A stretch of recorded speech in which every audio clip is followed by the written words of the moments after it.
So I woke up this morning, Saturday, June 25th, 2022, the day after the Supreme Court of the United States officially overturned Roe versus Wade.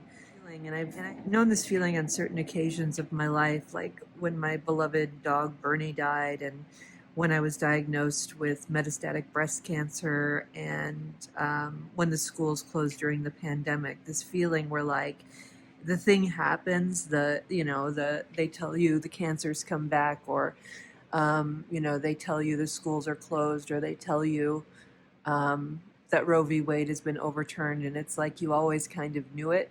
You always knew that iron fist was going to come down on your head. But even if you know it, even if you've girded yourself for it and you've prepared for it, you're never really prepared for it. You're never prepared for a thing like what happened in America yesterday, when millions of women and girls lost their right to be a fully autonomous human being. We American women and girls lost a human right yesterday.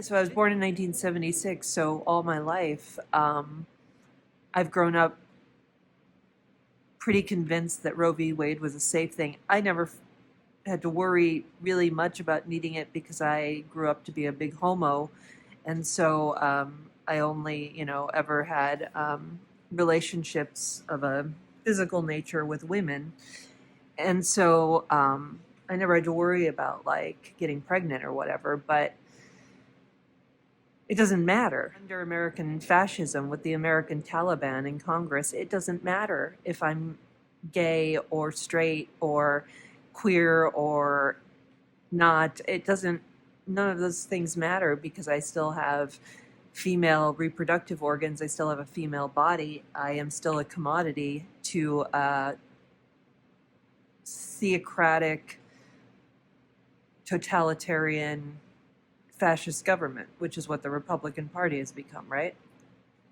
I woke up this morning and I had that same sense as I did after, like, my dog died and after I found out that I had metastatic breast cancer, where I was like, I opened my eyes, and one thing I love about not drinking is that, like, every morning is a good morning because I'm not hungover. So I opened my eyes and I'm like, it was raining. I love rain. I fucking love rain. Like, storms, rain. I'm so glad to be back in the Midwest because I really missed this weather. So I woke up and it was raining and my fan was blowing on me, and I was like, oh, and it's Saturday. I don't have to be anywhere. I don't have to do anything. My good friend Megan is coming in and we're going to have some good, silly times, even in these horrible times in America. And I was like, happy to be awake. And then I sat up and I thought, something's wrong. I felt this way the day after my dog Bernie died, and the day after I found out I had metastatic breast cancer. And I felt like like okay at first, and then you realize something's not right. And then you remember. And what I remembered this morning was like, oh yeah, Roe v. Wade was actually overturned. Like, that is a thing that actually just happened. I'm not okay about this, as the millennials say. I'm not okay.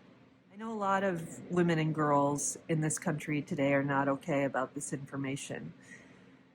And I said on my blog this morning, and I mean it, I have no interest right now. It's like I'm sitting Shiva for my rights. Yeah, I'm not Jewish, but I have a lot of, I sound like a white person. I'm not Jewish, but I have a lot of Jewish friends. Well, it's true, I do. It just shook out that way in my life. Shiva for my rights. And I don't want to hear a male voice today. I don't want to hear about a man's opinion on all of this today. I don't really care how a man feels about this today. Today is like National American Women in Mourning Day. So I'm going to mourn by having a friend over, a female friend, going to watch stupid shit on my television, eat food, and probably have some cannabis, and try for a moment to steal some joy in this shithole country. It's a sad day. Sad couple of days. Are there any non-sad days in America anymore? I don't think so. If you're young and female and you have the means, I would suggest leaving this country. It's not going to get any better. It's only getting worse from here. I hate to be that person because I've really been trying not to be that person, but sometimes you got to be honest about shit. And if you can't leave, like me, like most of us who are just like, well, here's another thing now I just have to live with as a fucking American. If you can't leave, know that, I'm on your side.